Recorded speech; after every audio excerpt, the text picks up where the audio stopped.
오늘의 주제는 성령의 내적 음성 듣기의 적용입니다. 이 강의 앞서 묵상 강의나 하나님 음성 듣기의 바른 이해를 좀 참고하시고, 이 강의는 앞선 강의의 보완으로 이해하시면 될 것 같네요.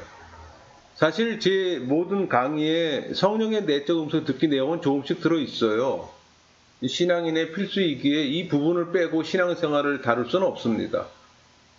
성령의 내적 음성 듣기는 하나님 말씀을 통해 하나님 뜻에 귀 기울이며 또 내 영혼에 내주하시는 성령을 체험하도록 정감적 기도로 인도하는 영성 훈련의 핵심이에요. 이 정감적 기도는 산속에 계신 하나님께 내 소원을 소리쳐 전달하는 것이 아니라 내 영혼 안에 계시는 성령과의 친밀한 교제입니다. 내주하시는 성령께 주의를 집중해 우리 자신이 은혜의 지배를 받는 일은 우리 일생에 걸친 과업입니다. 성령의 내적 음성 듣기를 잘 하려면 분주함에서 벗어나고 또 걱정을 내려놓고 거짓 자아를 버리는 작업이 필요해요. 예수님이 거주하는 거처는 사람 손에 지어진 교회당 건물이 아니라 신앙인의 영혼이에요. 예수님은 제자들의 마음을 당신의 거처로 삼겠다고 하셨기에 또 제자들은 그분의 임재를 받아들이지 않을 수가 없었던 겁니다. 제자들은 마침내 또 영혼 속에서 치유와 희망을 주시는 또 성령에게 귀 기울이기 시작했고, 또 성령의 임재 안에 머물러 있기를 원하고 또 그렇게 살았어요. 이제 영혼 속에서 그분과 함께 할 수 있게 된 겁니다. 그분 안에서 치유받고 하나님의 나라를 맛볼 수 있는 거예요. 우리 마태복음 3장에서 9절까지 이 말씀, 이 네 가지 땅에 떨어진 씨 뿌리는 비유잖아요. 이 씨 뿌리는 비유는 우리가 어떻게 말씀에 귀 기울이고 반응하는가를 깨닫게 해줍니다.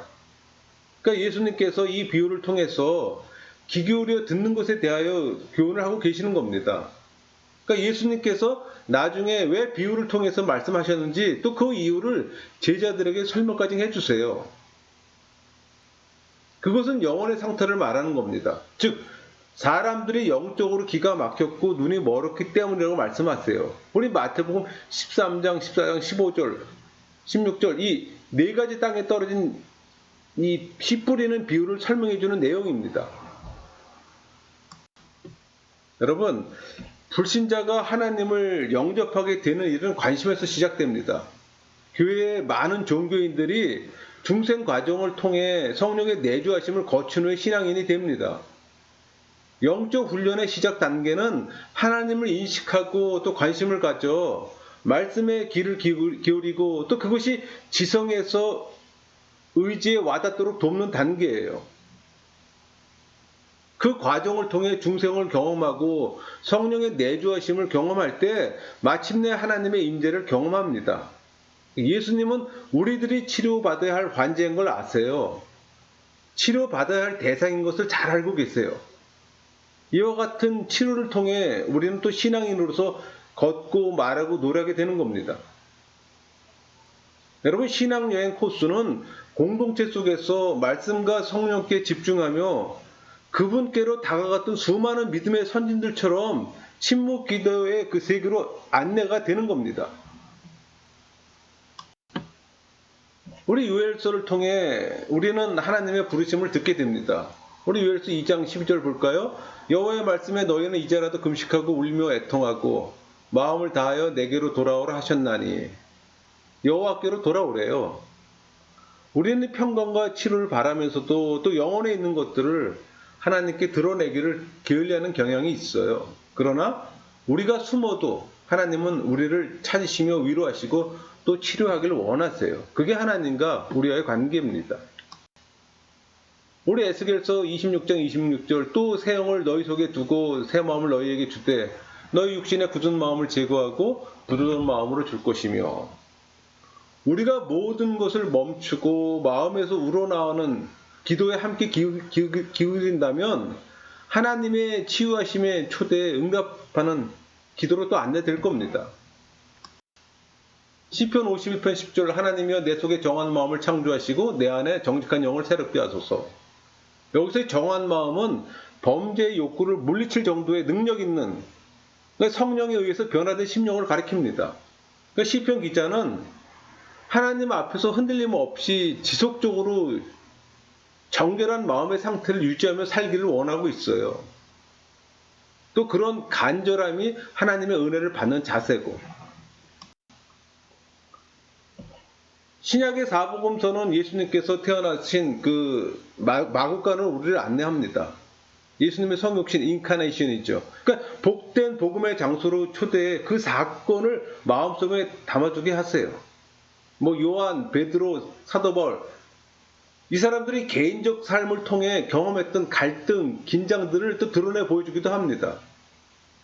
그러나 그들은 모두 하나님을 한때 거절했던 갈등 속에서도 결국은 주님의 말씀이 그들에게 평안과 쉼을 가져다 주었음을 또 고백합니다. 이 사진은 예수님이 탄생한 양오리엔 동굴이잖아요. 그러니까 예수님의 탄생 동굴 같은 모형이에요. 이 사진은 실제 모양입니다. 폭은 한 3.5m, 길이가 13m 되는 동굴이에요. 이곳에서 동정녀 마리아에게서 예수님이 탄생하셨잖아요. 로마서 7장 21절에서 25절까지 이 말씀은 그리스도인의 치열한 영적 싸움 가운데 자신의 연약함을 탄식하면서 또 예수님을 통해 구원하신 또 하나님께 감사하며 또 마음으로는 하나님의 법을, 또 육신으로는 죄의 법을 섬기는 성도의 영적 갈등과 싸움을 고백하고 인정하는 말씀입니다. 이런 영적 싸움 가운데 자신의 연약함을 인식하며 또 하나님께 감사하는 마음이 여러분 안에 있나요? 여러분, 구원은 우리의 노력으로 얻을 수 없는 하나님의 선물이기 때문에 우리들의 어떤 수고도 헛된 것이라고 잘못 생각하는 경우가 있어요. 이런 생각이 또 영적 훈련과 같은 실천을 또 게을르게 하고, 그러나 구원이 하나님의 선물인 것과 동시에 그리스도인의 삶이 사랑과 기도 안에서 자라도록 부름받았다는 사실을 잊어서는 안 됩니다. 성령의 내적 음성 듣기는 말씀을 통해 하나님과 교제하는 시간이잖아요. 그 시간의 연속적인 과정을 통해서 하나님의 말씀이 성령의 열매를 맺을 수 있기 때문에, 예를 들어 씨 뿌리는 비유의 말씀을 읽고 묵상하며 귀를 기울일 때 열린 태도를 또 취하는 것이 요구됩니다. 그러니까 이런 경험은 지적 욕구를 통제하도록 도와줘요. 마인드는 작동하지만 하트는 잠자고 있는 겁니다. 그러니까 지식 습득이 필요하지만 그 수준에 머무른다면 자신이 그것들에 의해서 통제당하는 위험에 빠지게 될 겁니다. 무슨 말인가 하면 지식 습득은 마인드만 활동하고 하트가 잠자고 있어 우리 영혼 속에 내재하시는 성령을 알지 못해요. 여러분, 교회 안에 많은 기능적 무신론자들이 있어요. 하나님을 믿는다고 말하면서 일상의 삶에서는 하나님이 안 계신 것처럼 살아가는 사람들. 이 기능적 무신론자는 종교인 자신이 무언가 하지 않으면 아무 일도 일어나지 않는다고 믿는 겁니다. 가만히 있으면 상황 제로라고 믿는 거예요. 내가 열심을 낼 때 역사가 일어난다고 믿는 겁니다. 그래서 교회 프로그램을 많이 만들어 바쁘게 하는 목회자들이 많아요. 그러나 그 시간이 지나면 깨우치게 됩니다. 경험해야 깨우치지 않아요. 성령의 역사는 우리로 하여금 읽고 듣는 것을 돕습니다. 성령은 말씀을 통해 갈급해하는 성도의 마음에 대해서 잘 알고 있어요. 성령의 내적 음성을 듣기 위해서는 갈급해하는 마음과 기도가 있어야 합니다. 성경은 말씀을 조명하시는 성령을 통해서만 온전히 이해될 수가 있는 겁니다. 예수님은 우리가 일상의 분잠 속에 살아가기 때문에 성령의 내적 음성을 듣기에 게을리하는 것을 잘 알고 계세요. 하나님 부재의식이야말로 하나님께로 집중하는 것을 방해하는 겁니다. 그러니까 예수님은 씨 뿌리는 비유를 통해 이 부재의식을 지적하셨어요. 우리 마태복음 13장 18절에서 23절 말씀이 그 말씀입니다. 그러니까 삶의 분주함을 갖는 하나님의 이 부재의식은 우리들의 불신앙적 시간에 대해서 다시 한번 생각하게 합니다. 이 씨 뿌리는 이 비유는 들음에 관한 겁니다. 이 비유의 초점은 씨 뿌리는 자에 맞추는 것이 아니라 씨의 운명에 맞추고 있어요. 그러니까 씨의 운명은 그 씨를 받아들이는 땅의 종류에 직접적으로 달려있다는 겁니다. 그러니까 이 비유는 말씀을 받아들이는 사람들의 태도에 따라 구원받는 자와 구원받지 못하는 자가 양분된다는 사실을 깨닫게 해줍니다. 여러분의 밭은 좋은 땅이라고 자신 있게 반응할 수 있나요?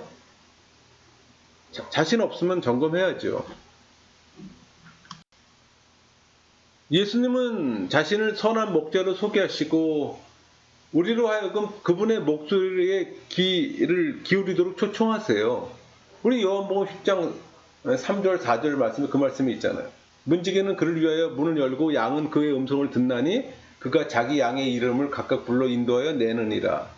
자기 양을 내놓은 후에 앞서가면 양들이 그의 음성을 아는 고로 따라오되.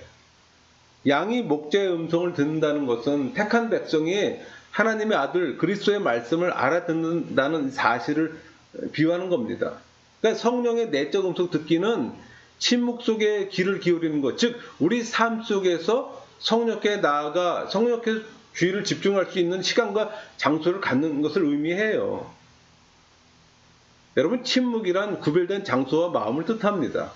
침묵할 때 성령이 우리 안에서 역사하고 계신다는 것을 깨닫게 되고 점차 우리의 삶을 통해 하나님의 일을 구체하게 하는 겁니다. 예수님 공생의 시간 속에서도 기도할 수 있는 장소를 찾고 또 성부 하나님과 친밀한 교제 시간을 가지셨어요. 그러니까 예수님도 항상 성부 하나님과 친밀한 교제의 시간을 가지며 사역하셨지만 대중들로부터 분리된 시간과 장소가 필요했습니다.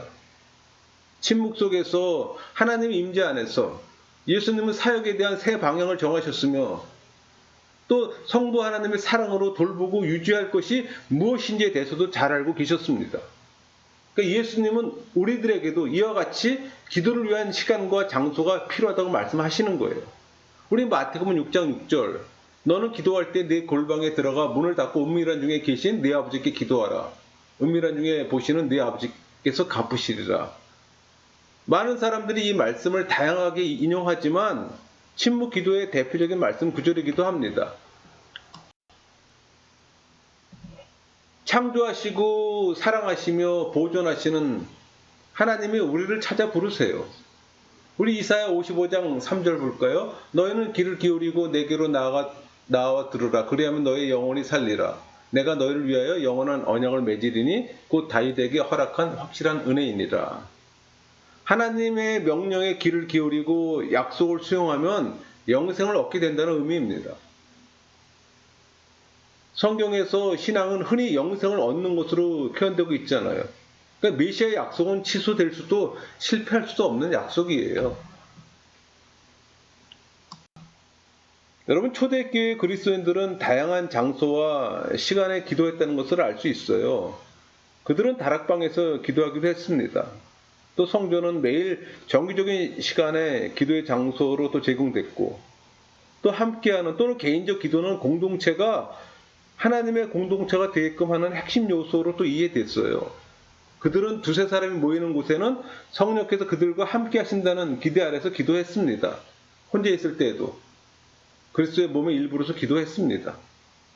그들은 또 해가 떠오르는 동쪽을 향해 시간을 정해두고 하루에 3번에서 7번씩 기도했어요. 자발적으로 기도했고 또 말씀을 근거로 특별히 시편에 기초해서 말씀을 읽으면서 기도했습니다. 여러분은 어디에서나 기도할 수 있어요. 성령이 여러분 안에 항상 계시기 때문에.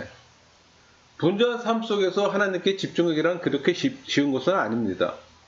기도할 수 있는 장소와 시간을 갖는다는 것은 지속적인 기도의 훈련을 위한 첫걸음을 걷는 거예요. 시간에 매이지 말고 꾸준히 성경을 읽고 조용히 묵상하면 마음속에 말씀을 간직하는 데 큰 도움이 될 겁니다. 또 묵상의 내용을 기록하세요.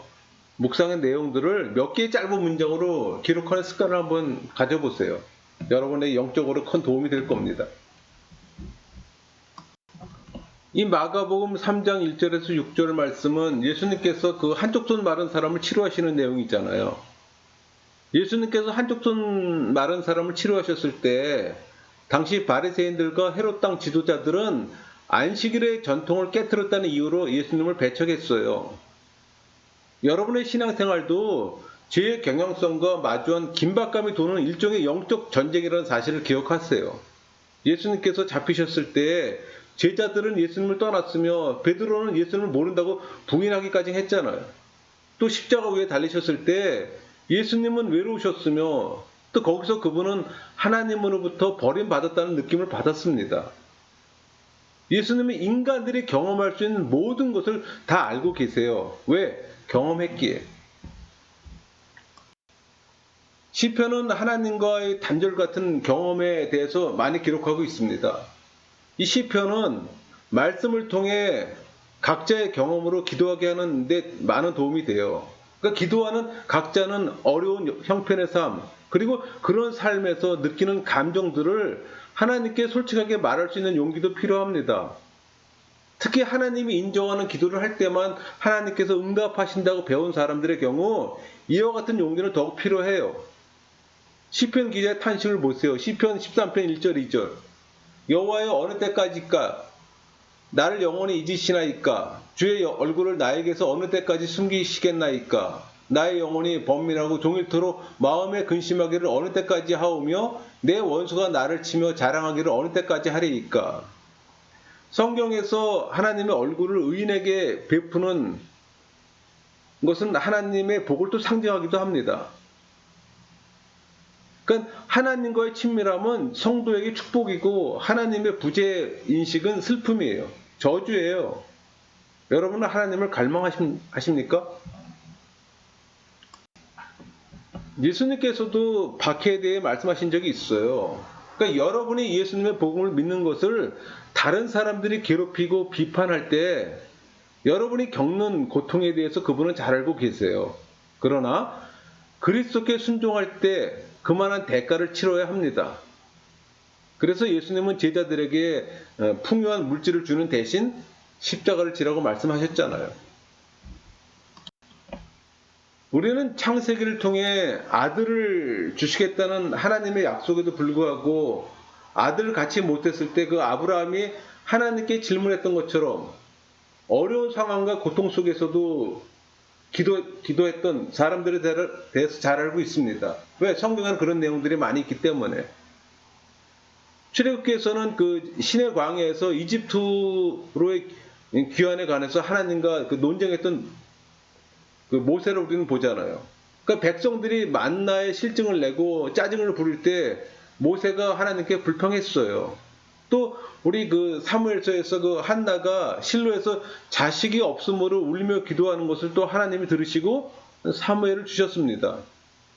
또 한나는 고뇌와 원통함을 또 하나님께 기도했고, 이 경험에 의한 기도 속에서 그녀는 솔직히 그녀의 감정과 필요, 그리고 하나님께 원하는 것이 무엇인지를 포함시켜 기도했던 겁니다. 또 부엘사바에서 그 엘리야가 그의 생명을 위협하는 이세벨 때문에 죽고 싶다고 또 하나님께 말했습니다. 열왕기상 19장 4절. 자기 자신을 광야로 들어가 하루길쯤 가서 한 로덴 나무 아래에서 앉아서 자기가 죽기를 원하여 이르되 여호와여 넉넉하오니 지금 내 생명을 거두시옵소서. 나는 내 조상들보다 낫지 못하나이다.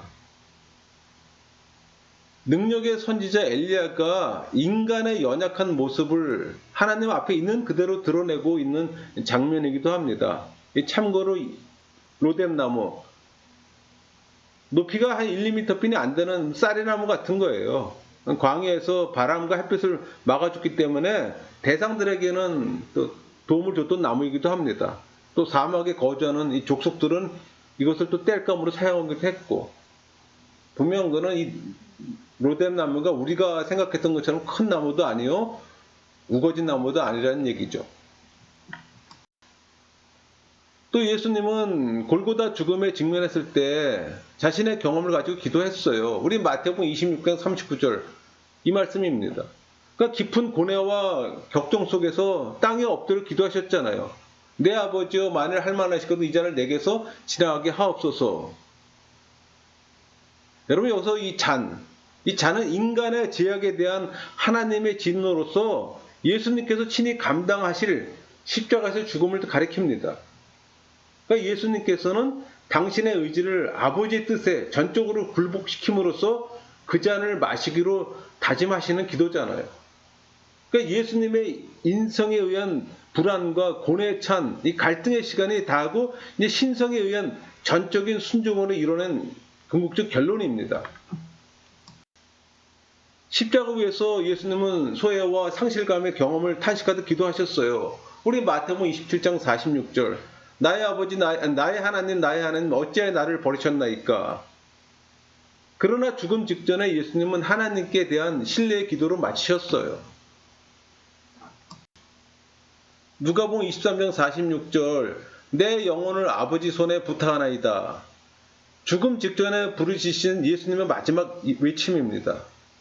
담대하게 죽음을 받아들이고 또 하나님께 온전히 의탁하시는 모습을 묘사함으로써 순종하는 예수님의 모습을 통해 기독교인들이 갖춰야 할 자세이기도 합니다. 로마서 8장 26절 이와 같이 성령도 우리의 연약함을 도우시나니 우리는 마땅히 기도할 바를 알지 못하나 오직 성령이 말할 수 없는 탄식으로 우리를 위하여 친히 간구하시느니라. 여러분 성령은 그 성도를 양자로 보증해 주는 것으로 끝내지 않으시고 최종적으로 구원이 완성될 때까지 도와주세요. 성도는 연약한 육신을 입고 있기에 성령께서 성도 가운데 계시면서 성도를 진리 가운데로 인도하시며 또 양자로서의 보증이 성도 안에서 확실히 성취되도록 도와주십니다. 그 말은 성령께서 연약한 우리를 도와주신다는 겁니다. 어떻게 기도해야 할지 모르는 어떻게 기도해야 할지 모른다는 이 말은 지성이 작동을 안 한다는 얘기예요. 우리를 대신해서 말할 수 없는 말로 다 할 수 없는 이 말은 지성으로 표현할 수 없는 만큼 깊이 탄식하시며 하나님께 간구하신다는 내용입니다. 이것이 성령의 기도고 방언 기도예요. 지성의 역할이 없는 기도. 그 의지가 하나님의 현존을 체험하고 지성이 잠잘 때 목소리로 기쁨을 표현할 때 문제가 되잖아요. 왜? 의지는 이지적인 말로 표현할 수가 없어요. 그러다 보니 어떤 체험을 할 때 말을 할 수가 없는 거야. 그럼에도 의지는 발성기관을 사용해서 그 기쁨과 사랑을 지성의 도움 없이 말로 표현하려고 애씁니다. 그 결과 터져나오는 것이 방언 기도예요. 그래서 방언 기도는 내가 하고 싶을 때 하는 기도가 아닙니다. 달리 말하면 방언은 인간의 영혼이 성령의 영향 아래 놓여 있어 인간 사고에 도달하기도 전에 입술로 터져나오는 언어입니다. 그래서 죄송하지만 가짜 방언 기도가 많은 거예요. 왜? 진짜 방언 기도는 침묵 기도 때 하는 겁니다. 그러니까 방언 기도를 내가 한다고 해서 나오는 게 아니에요. 학습해서 할 수 있는 게 아닙니다. 우리의 지성이 잠잘 때 표현해야 하는데 지성의 도움 없이 의지가 하는 기도가 방언 기도예요. 주로 관상의 상태에서 터지는 기도입니다. 근데 많은 사람들이 방언 기도를 잘못 알고 있어요. 그래서 요거는 여러분들이 제 방언 기도 동영상을 좀 참고로 하면 좀 도움이 될 것 같네요.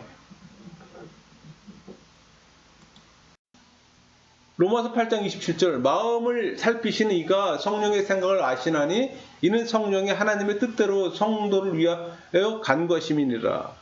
성령 하나님은 성부 하나님과 별개로 활동하시는 것이 아니라 성부 하나님께서 세워놓으신 거대한 구원 계획에 따라 활동하세요. 그러니까 성령께서 성도를 위해 기도하시는 것도 성부 하나님의 구원 계획을 완성시키기 위한 겁니다. 그러니까 일상의 경험에서 요구되는 필요를 구하고 또 변화를 위해 기도하세요. 그런 감사와 평강 그리고 보호하심이 이 두려움을 걷어내고 마침내는 주 예수님의 크신 은혜 속에서 안전함을 경험하게 될 겁니다. 여러분 우리가 기도할 때 우리는 성령의 도움이 필요합니다. 성령은 우리를 하나님 앞으로 인도하시고 우리가 기도할 바를 알지 못하는 순간에도 우리의 기도를 도우시기 때문에 성령은 우리 안에 내주하시며 동행하고 계심으로 우리들이 경험하는 고통, 두려움, 슬픔, 분노, 하나님의 임재, 그 상실감 등에서도 이미 다 알고 계세요. 우리 삶 가운데 성령은 우리의 고통을 보시고 또 도우시고, 또 성부 하나님은 우리를 대신에 탄식하시는 성령의 소리를 들으세요. 그러니까 우리를 돕기 위해 우리 안에 내주하시는 이 성령이시기에 우리가 필요할 때 언제든지 인도하시며, 또 우리의 기도가 비록 탄식에 불과할지라도 그분은 아시고 우리에게로 다가오세요. 또 수시로 말씀하세요. 여러분이 성령의 내적 음성을 듣는다면 순종해야 합니다. 왜? 그것은 여러분의 권리이며 권위입니다. 권리를 행사하지 않으면 더 이상 들을 필요가 없는 거죠.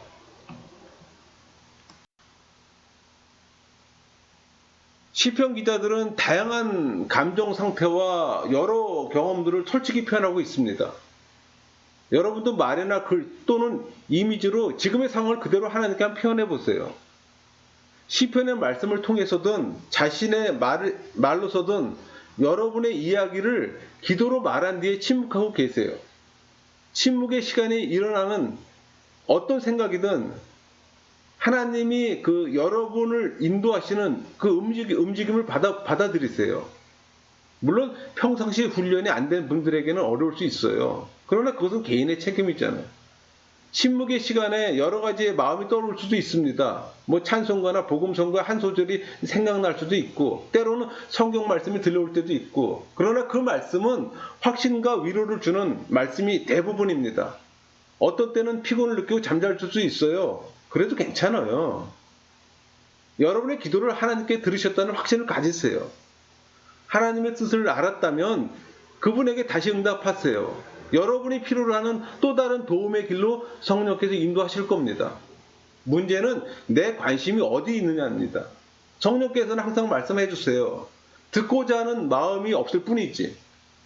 여러분 자신의 기도와 탄식의 경험에 대해서 한두 마디의 짧은 문장으로 또 기록해 두세요.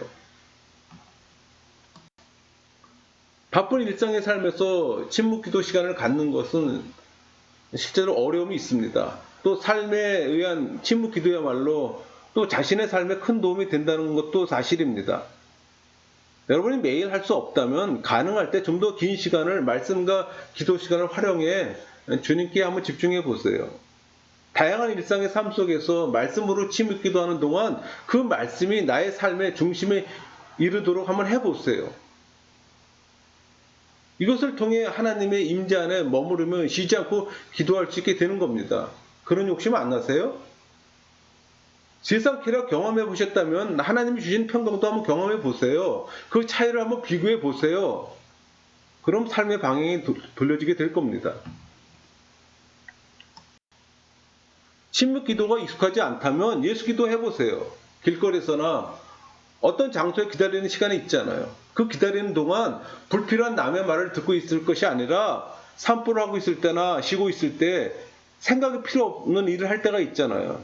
그럴 때는 하나님께 집중하는 가운데 임재 안에서의 그 평안함을 누릴 수 있도록 한번 해보세요. 그게 예수 기도예요.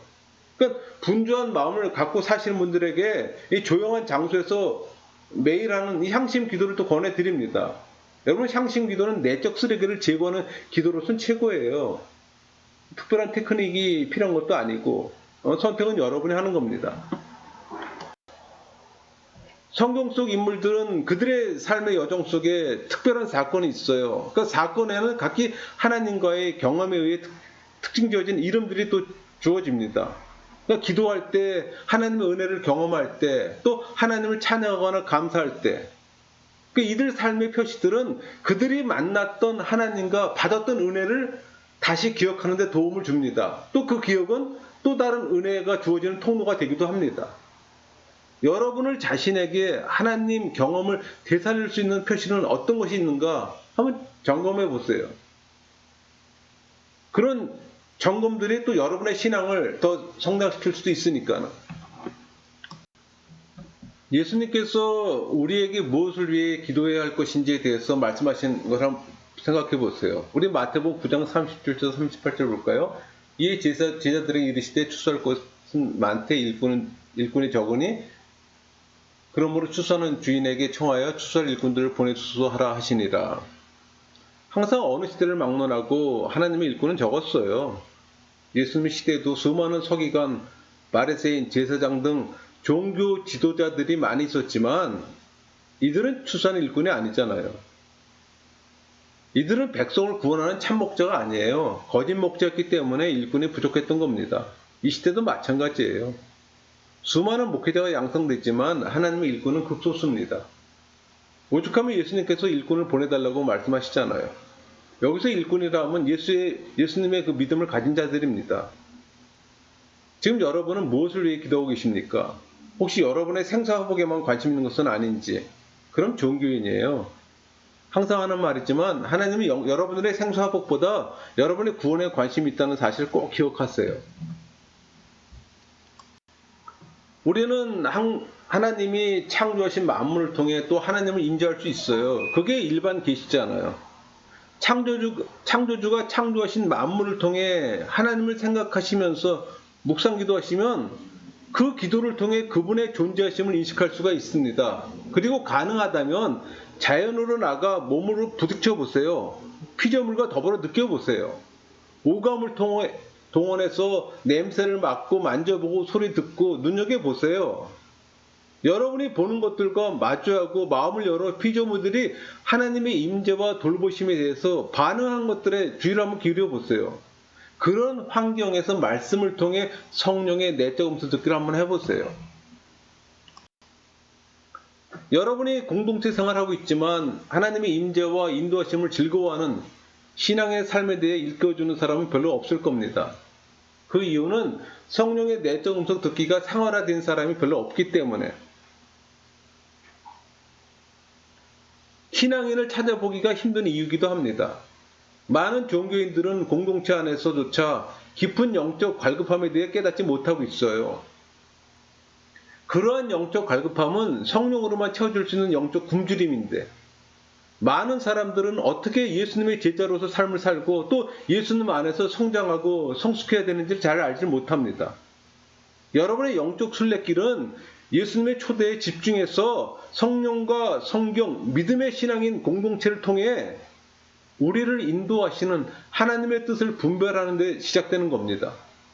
여러분의 공동체가 그런 공동체인지 진지하게 고민해 보세요.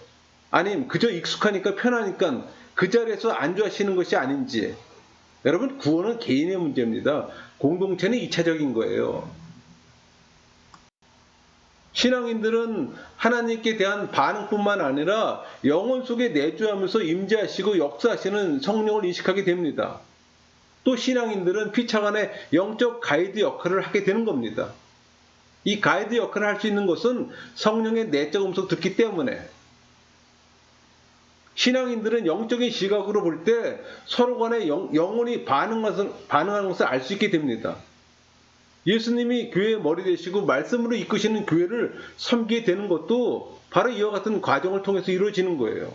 문제는 여러분의 공동체가 신앙인의 공동체인지 종교인의 집단인지 그 구별하는 것이 중요합니다. 성령의 교통하심이 없는 공동체라면 깊이 생각하시고 바른 길을 찾아가세요. 그것은 단순히 취향의 문제가 아니라 구원의 문제이기 때문에. 마치겠습니다.